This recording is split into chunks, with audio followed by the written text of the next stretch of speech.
Hello students, आज हम लोग स्टार्ट कर रहे हैं अपनी रीजनिंग क्लास। आप सब लोगों की बहुत दिनों से डिमांड थी कि मैम कंपटीशन की क्लासेस स्टार्ट हो गई हैं, लेकिन रीजनिंग का आपने कुछ भी स्टार्ट नहीं किया।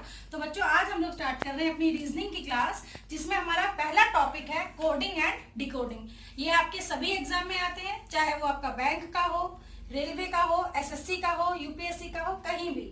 ठीक है, और ये बहुत ही इंपॉर्टेंट टॉपिक है। इससे कम से कम 5-10 क्वेश्चन जरूर आते हैं और बहुत ही इजी टॉपिक होता है। सही तरीके से बताया जाए, समझाया जाए तो सारे सवाल बिल्कुल सही होते हैं। तो स्टार्ट करते हैं।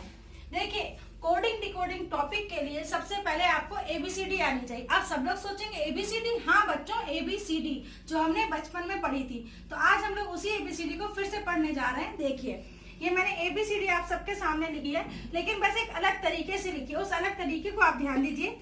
ए से लेकर हम एम तक लिखेंगे एक सीक्वेंशियल ऑर्डर में। A B C D E F G H I J K L M. M के बाद जैसे ही आपका एन आता है तो हम एम के जस्ट बगल में लिख दिया एन, फिर N O P Q R S T U V W X Y Z. ABCD वही है जो आपने बचपन में पढ़ी थी, बस लिखने का तरीका और अंदाज बदला हो। हाँ, तो ये मैंने आपसे कहा कि एबीसीडी वही है, बस अंदाज चेंज हो गया। अब ये अंदाज क्यों चेंज हुआ ये समझिए। सबसे पहले यहाँ पे हमें हर एक लेटर से रिलेटेड या एसोसिएटेड जो नंबर है या उसकी पोजीशन है वो याद होनी चाहिए। जैसे ए की पोजीशन है 1, बी की 2, सी की 3, सी ई की 5, एफ की 6, जी की 7, एच की 8, आई की 9, जे की 10। आप लोग सोचोगे मैम क्यों पढ़ रहे हैं? इसलिए पढ़ रही हूँ क्योंकि जब चीजें कानों में पहुंचती हैं तो वो हमें याद रहती हैं। तो आगे बढ़ते हैं। जे की 10, के की 11, एल की 12, एम की 13, एन की 14, ओ की 15, पी की 16, क्यू की 17, आर की 18, एस की 19, टी की 20, यू की 21, बी की 22, डब्ल्यू की 23, एक्स का 24, वाई का 25, जेड का 26। अब हम इन्हें कैसे याद रखें? तो देखिए, सबको पता है एबीसीडी स्टार्ट होती है ए से, तो first position always a, that is 1। सबको पता है एबीसीडी एंड होती है जेड पे और टोटल लेटर्स होते हैं 26, तो जेड की पोजीशन है 26। इसके बाद इनके मिडिल के दो लेटर्स होते हैं एम और एन, तो एम की पोजीशन होती है 13 और एन की पोजीशन होती है 14। अभी हम लोग सीक्वेंशियल ऑर्डर चल रहे हैं फॉरवर्ड वाला, ठीक है। इसके बाद इसी तरीके से हर एक लेटर से जुड़ी हुई पोजीशन मैंने लिखी। अब कभी कभार जो क्वेश्चंस होते हैं उनमें हमें बैक काउंटिंग की रिक्वायरमेंट पड़ती है। जैसे नंबर काउंटिंग होती है 1 to 100 भी लिखते हैं, 100 to 1 भी। तो जब बैक काउंटिंग की रिक्वायरमेंट होगी तब हमारे z की वैल्यू हो जाएगी 1, जो जनरली क्या होती है 26। जब काउंटिंग करते हैं 26, जब बैक काउंटिंग करते हैं तो z आपका हो जाता है 1, y हो जाता है 2, x हो जाता है 3। इसी तरीके से सभी नंबर जो आपके अल्फाबेट्स हैं वो इस ऑर्डर में हो जाते हैं। अब हमें याद करना है, क्योंकि याद नहीं होगा तो हमारा क्वेश्चन सॉल्व नहीं होगा। तो याद कैसे करना है वो समझ लीजिए। आप अगर इन पेयर को याद करने हैं, जैसे ए और जेड, ए का साथी है जेड, बी और वाई, सी का और एक्स का कॉम्बिनेशन हो गया सी एक्स। इसी तरीके से डी डब्ल्यू ई बी, फिर आपका आता है F U G T H S I R K P L O M N. ये पेयर है, ये पेयर आपको जरूर याद होने चाहिए, ठीक है। अगर आप सिर्फ इतना याद कर लेते हैं कि हर एक लेटर से एसोसिएटेड उनकी पोजीशन, जैसे ए की काउंटिंग में 1, बैक काउंटिंग में 26, सेम वे जेड की काउंटिंग में 26, बैक काउंटिंग में 1, इसी तरीके से हर एक लेटर से जुड़ी हुई उसकी खुद की रैंक प्लस बैक काउंटिंग में उसकी रैंक, ये दो चीजें आपको याद होनी चाहिए। अब देखिए, इन्हें याद होने के लिए वैसे तो हम लोग बचपन से इतने फॉर्मूले याद करते आ रहे हैं कि हम इजीली याद कर सकते हैं। फिर भी अगर आप लोगों को लगता है कि कुछ ट्रिक की रिक्वायरमेंट है तो मैंने अपनी तरफ से कुछ ट्रिक्स बनाई हैं, आपको बता देती हूँ। अगर आपको लगता है वो यूजफुल है तो आप उन ट्रिक्स का यूज करिए, अदरवाइज आप 2-3 बार ही इनको पढ़ेंगे तो आपको खुद इनसे एसोसिएटेड नंबर्स याद हो जाएंगे। चलिए अब मैं आपको ट्रिक्स बताती हूँ। जैसे पहला वर्ड मैंने लिखा है अमेजन, ठीक है। ए आपका 1 से स्टार्ट होता है, अमेजन में दूसरा लेटर है जेड, ठीक है। ये हमारा कॉम्बो आ गया ए और जेड। इसके बाद अगर हमें इनकी पोजीशन याद करनी है तो फर्स्ट वाले की तो हमें याद ही है 1, सेकंड वाले की कैसे आएगी? आप 27 माइनस ये पोजीशन करेंगे, आ जाएगी 26। और वैसे तो क्योंकि इंग्लिश में 26 लेटर्स ही है और हमें पता है कि ए फर्स्ट लेटर होता है, जेड लास्ट लेटर होता है, तो जेड ऑब्वियसली आपका 26 ही होगा। अमेजन शॉपिंग साइट है, बहुत फेमस है, सबको पता है। नेक्स्ट पे आप आते हैं बॉय। बी और वाई के लिए हमने लिया है बॉय। सेकेंड मेरा जो है वर्ड है बॉय। बॉय में देखिए बी, बी की पोजीशन है 2, ठीक है, और बी का कॉम्बो कौन है, वाई। अब वाई की वैल्यू निकालनी है, क्या करेंगे, अब देखिए आपको याद रखना है वाई क्या है, बैक से सेकंड पोजीशन पे है बैक काउंटिंग के लिए। तो बैक काउंटिंग के लिए क्या करेंगे, 27 माइनस 2, तो ये आपको क्या मिल जाएगा 25। ये आपके वाई की नंबरिंग हो गई, ठीक है। अब इसी तरीके से थर्ड जो हमारा वर्ड है वो है क्रैक्स। बहुत सारे बच्चे क्रैक्स खाते हैं, छोटे छोटे बच्चे, सबके फैमिली में होते हैं, हम सबने भी खाया है, तो ये हम क्रैक्स याद कर लेंगे। तो क्रैक्स आपका स्टार्ट होता है सी से, तो सी की पोजीशन कितनी है 3। अब हम पहुंचते हैं एक्स पर। ये जो स्मॉल लेटर लिखे हैं वो सिर्फ हमारे पार्ट है ट्रिक का, जो हमें याद करना है वो कैपिटल लेटर में। एक्स की वैल्यू कैसे निकालेंगे, 27 माइनस जो इस फर्स्ट लेटर की वैल्यू वो कितनी है 3 कर देंगे तो आपको मिल जाएगा 24, ठीक। अब फोर्थ आपका आता है ड्यू। ये वो कोल्ड ड्रिंक है जो काफी फेमस है, हम सब पीते हैं, या ओस, सुबह सुबह उठते हैं तो ओस पड़ी होती है पेड़ पौधों पर, ठीक है। तो ड्यू डी आपका जो है 4 से आता है, ठीक है, इसकी पोजीशन है 4। तो ये जो हमारा डब्ल्यू है इसकी पोजीशन कैसे निकलेगी, 27 माइनस 4, तो आपको मिल जाएगा 23। नेक्स्ट हमारा जो ट्रिक है वो है ईव। 5 बजे शाम का टाइम होता है, शाम को हम क्या बोलते हैं, इवनिंग। इवनिंग को ही शॉर्ट में लिखते हैं EVE, तो हमें यहाँ पे फर्स्ट वाले ई को याद रखना है। इसकी पोजीशन कितनी है 5। नेक्स्ट जो हमारा लेटर है वो है V। अब V की वैल्यू कैसे निकालेंगे, 27 माइनस 5, 5 कहाँ से आया, इस E से आया, तो 27 माइनस 5 करेंगे आपको मिल जाएगा 22। नेक्स्ट हमारा वर्ड आता है फ्यूरियस। हम सब ने मूवी देखी हुई है फास्ट एंड फ्यूरियस, उसकी काफी सारी सीरीज निकली है और काफी फेमस मूवी है, तो आप सबको पता होगा। और फ्यूरियस मतलब ही होता है फास्ट, ठीक है। अब इसमें आप याद रखेंगे स्टार्टिंग के 2 letters F and U। F की पोजीशन है 6, U की निकालेंगे कैसे, 27 माइनस 6 आपको मिलेगा 21। इसके बाद जो हमारी नेक्स्ट ट्रिक है वो है GT रोड। हम सब के घरों के आसपास कहीं ना कहीं GT रोड निकलता है, बिना GT रोड से सफर किए हम अपनी मंजिल तक नहीं पहुंचते। तो GT रोड में तो आपको एज इट इज ये कॉम्बो तो याद ही हो जा रहा है। उसके बाद हमें वैल्यू निकालनी है, तो G की वैल्यू है 7, T की वैल्यू आ जाएगी 27 माइनस 7, ये हो जाएगा 20, ठीक है। और आप T को वैसे भी याद रख सकते हैं 20। अब GT रोड के बाद नेक्स्ट हमारा है होस्ट, ठीक है। तो H की वैल्यू कितनी है 8।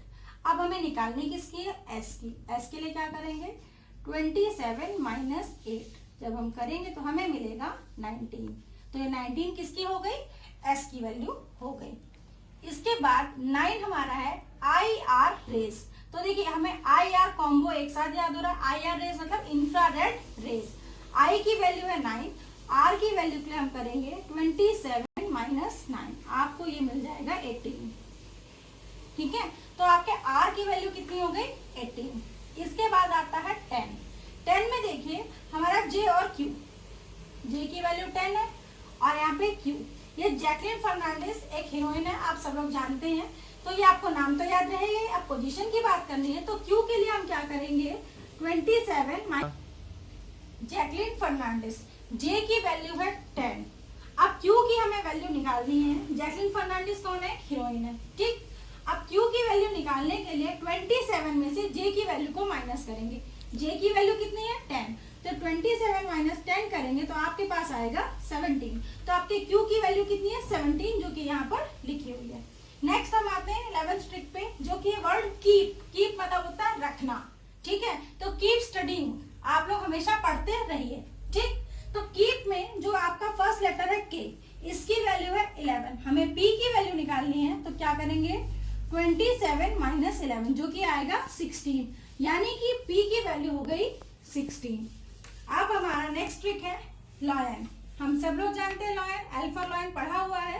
तो आइए, L की वैल्यू है 12, O की वैल्यू निकालनी है, क्या करेंगे, 27 माइनस 12 जो आपको मिलेगा 15। तो आपके O की वैल्यू है 15। अब हमारे 13th ट्रिक मैन। इनिशियली जब भी लिविंग बीइंग की बात की जाती है तो मैन ही बोला जाता है। वो अलग बात है जब जेंडर की बात की जाती है तो मैन और वुमेन बोलते हैं, बट बेसिकली कभी भी बात की जाती है तो मैन ही बोलते हैं। अब यहाँ पे आते हैं तो मैन में जो आपका M लेटर है ये कितनी वैल्यू है इसकी 13। कितनी वैल्यू है M की 13। अब हमें N की वैल्यू निकालनी है तो क्या करेंगे 27 माइनस M की वैल्यू कर देंगे, आपको मिल जाएगा 14। इस तरीके से N की वैल्यू हो गई 14। अब बच्चों देखिए अभी मैं माइनस करके दिखा रही हूँ तो आप लोगों को लग रहा है कि इतना टाइम लगेगा हमको माइनस करने में। नहीं, ये आप एक बार जब करेंगे तो आपके माइंड में खुद ही फिक्स हो जाएगा और फिर आप जब क्वेश्चन बार बार करेंगे तो आपको बार बार लेटर की नंबरिंग याद आएगी तो आपके माइंड में फिक्स होगा। लेकिन प्रैक्टिस करनी पड़ेगी, बिना क्वेश्चंस किए बिना चीजों को देखे कभी भी कुछ भी याद नहीं होता है। तो अब हम लोग स्टार्ट करें क्वेश्चंस, बताइए। ठीक है, तो अब हम लोग करते हैं क्वेश्चन को स्टार्ट। उससे पहले मैं इसको करती हूँ इरेज।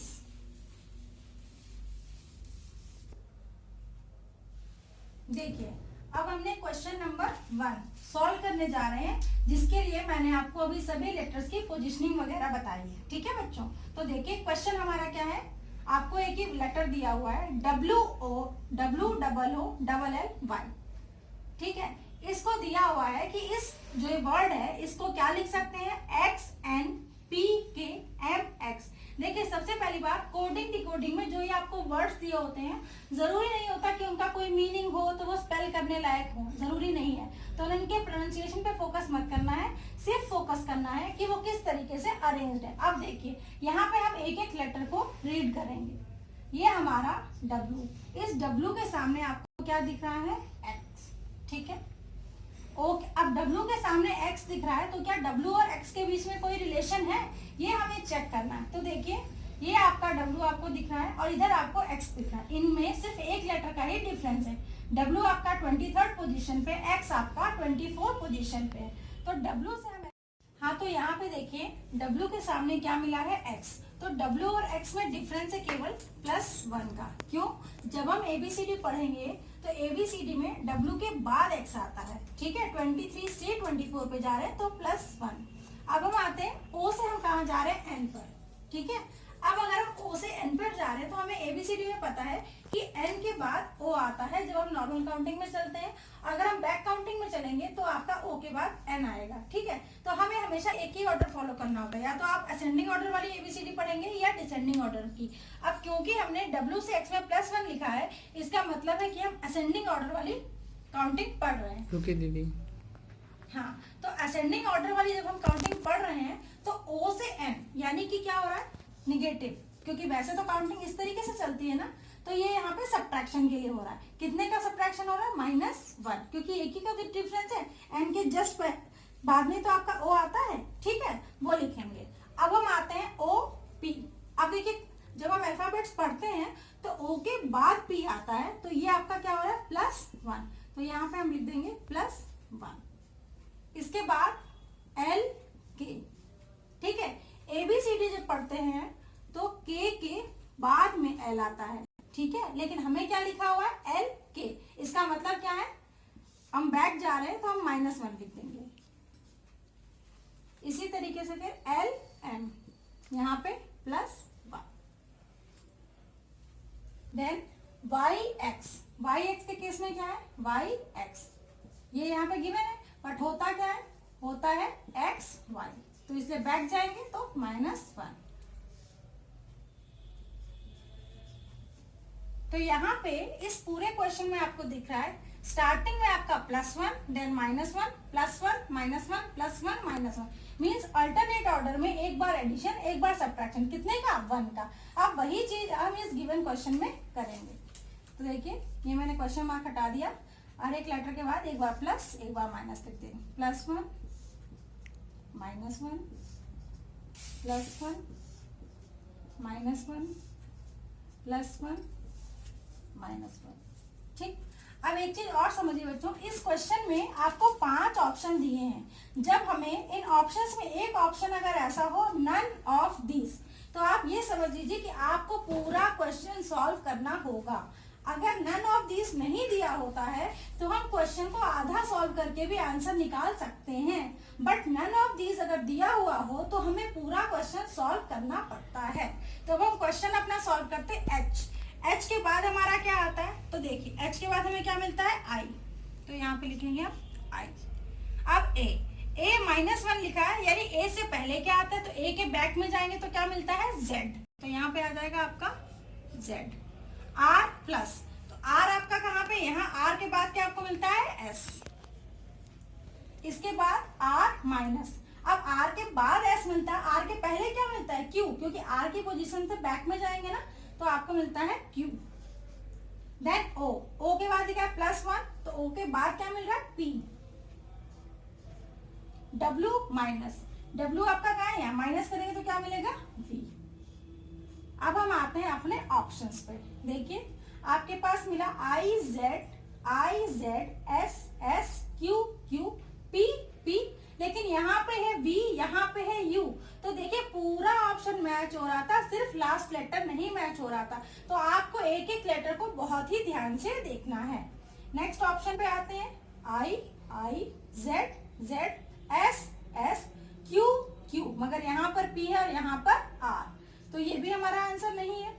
नेक्स्ट पे आते हैं, सी ऑप्शन पे I Z S S Q Q P P V V. तो ये वो ऑप्शन है जहां पे सारे लेटर्स उसी ऑर्डर में लिखे हैं जिस ऑर्डर में हमारा आंसर आया है। तो ये आपका हो जाएगा आंसर। तो बच्चों क्वेश्चन सॉल्व तो बहुत ध्यान से करना ही है, उसके बाद जो आपको ऑप्शंस दिए हुए हैं उन्हें बहुत ध्यान से मिलाना भी है। कई बार क्या होता है, हम क्वेश्चन तो सही सॉल्व कर लेते हैं, लेकिन जल्दी में इस यू को ही, अगर इस ऑप्शन की बात करें तो ये यू ही हमको जल्दी में वी जैसा दिखता है और हम उसी को ही टिक कर देते हैं। तो आपको ध्यान रखना है, पहले तो क्वेश्चन ध्यान से करेंगे, उसके बाद ऑप्शंस को बहुत ही ध्यान से रीड करके ही अपने आंसर को टिक करेंगे, क्योंकि ये एक क्वेश्चन नहीं, एक नंबर है। एक नंबर से आप फेल, एक नंबर से आप पास, एक नंबर से आप मेरिट में इन, एक नंबर से आप मेरिट में आउट, एक नंबर से ही आपको नौकरी मिल सकती है और एक नंबर से ही आपकी नौकरी जा सकती है। तो बहुत ध्यान से देखेंगे और फिर करेंगे। तो बच्चों आज आपका सिर्फ इतना काम है, ये जो मैंने आपको लेटर्स और उनकी पोजीशनिंग और ये पेयर, इतना आप लोग याद करके रखिए। नेक्स्ट क्लास में मैं कंटिन्यू करूंगी और उम्मीद करूंगी कि आप लोगों को इनकी सारी पोजीशनिंग, ये पेयर्स प्लस ये ABC, ये ट्रिपलेट्स भी अगर आप याद कर लें तो बहुत ही अच्छा रहेगा, क्योंकि इससे आपको क्वेश्चंस उतने ही इजी हो जाएंगे। अभी मुझे बताना पड़ रहा है, यहाँ दिखाना पड़ रहा है, अगली क्लास में मुझे ये दिखाने की जरूरत ना पड़े कि बच्चे आर के बाद ऐसा आता है, वो आपको याद होना चाहिए, क्योंकि यहाँ पे मेन चीज है कॉन्सेप्ट क्लियर प्लस हमें टाइम बचाना है। इसी क्वेश्चन को अगर हम 5 मिनट में करेंगे तो हमारा क्वेश्चन तो सही हो जाएगा, लेकिन क्वेश्चन क्या होंगे, कम हो पाएंगे। हमें क्वेश्चन भी ज्यादा करने हैं और टाइम भी कम से कम खर्च करना है। तो इन बातों को याद रखिए, प्रैक्टिस करिए और ये पूरी चीज याद करिए। अब हम लोग मिलेंगे नेक्स्ट क्लास में। Thank you.